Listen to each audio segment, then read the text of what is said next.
ঝটপট জেনে নিই কোয়েশ্চেন ট্যাগ। কোয়েশ্চেন ট্যাগ কিছুই না, আসলে এগুলো হলো ইন্টারোগেটিভ মিনি কোয়েশ্চেন। ছোট ছোট একটা কোয়েশ্চেন যেটা আমি যে কোনো স্টেটমেন্টের পেছনে লাগিয়ে স্টেটমেন্টটাকে ইন্টারোগেটিভ করে দিচ্ছি। এর আগে কি করছিলাম, যে কোনো স্টেটমেন্টকে ইন্টারোগেটিভ করার জন্য তার পুরো স্ট্রাকচারটাকে চেঞ্জ করে দিচ্ছিলাম, যে অক্সিলারি ভার্ব সামনে নিয়ে আসছি, যদি ভার্বের ফর্ম আলাদা থাকে সেটাকে বেস ফর্ম ইউজ করছি। তো এখানে আমি কোনো কিছু করবো না, কোনো খাটনি করবো না, শুধুমাত্র স্টেটমেন্টটার পরে একটা ছোট্ট কোয়েশ্চেন লাগিয়ে সেটাকে ইন্টারোগেটিভ করে দেবো। সেটা কিভাবে করতে হয় দেখে নাও। যে স্টেটমেন্ট আমাদের দু রকম হতে পারে, একটা পজিটিভ একটা নেগেটিভ, মানে একটা হ্যাঁ বাচক একটা না বাচক। যদি হ্যাঁ বাচক থাকে তাহলে আমার কোয়েশ্চেন ট্যাগ হয়ে যাবে না বাচক, যদি না বাচক থাকে তাহলে আমার কোয়েশ্চেন ট্যাগ হয়ে যাবে হ্যাঁ বাচক।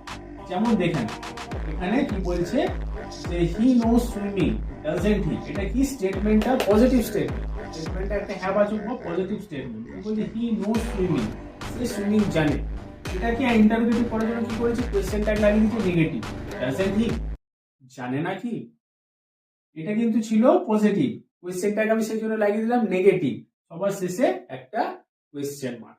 সিমিলারলি এর উল্টোটা হয়ে যাবে, যদি আমার স্টেটমেন্টটা থাকে নেগেটিভ তাহলে কোয়েশ্চেন ট্যাগ কি হবে, একদম ঠিক পজিটিভ। দেখে নাও এখানে যেমন লিখেছি he does not know swimming, সে সাঁতার জানে না, কোয়েশ্চেন ট্যাগ লাগিয়েছি কি ডাজ হি, জানে কি। বুঝতে পারলে, যদি আমি স্টেটমেন্টটাকে নেগেটিভ লাগাই তাহলে আমি যে ট্যাগটা যে কোয়েশ্চেন ট্যাগ দেবো সেটাকে পজিটিভ দেবো, আবার স্টেটমেন্টটা যদি পজিটিভ হয় কোয়েশ্চেন ট্যাগটাকে নেগেটিভ দেবো। এই ধরনের কোয়েশ্চেন কিন্তু আমাদের কম্পিটিটিভ এক্সামেও আসে এবং স্কুল লেভেল এক্সামেও থাকে, যেখানে আমাকে একটা স্টেটমেন্ট দিয়ে দেয়, বলা হয় এটাকে কোয়েশ্চেন ট্যাগ বানাবে, চারটা অপশনস থাকে যে কোন অপশনসটা হবে। এই জিনিসটা অবশ্যই খেয়াল রাখবে, যদি পজিটিভ স্টেটমেন্ট থাকে নেগেটিভ ট্যাগ হবে, নেগেটিভ স্টেটমেন্ট থাকলে পজিটিভ ট্যাগ হবে।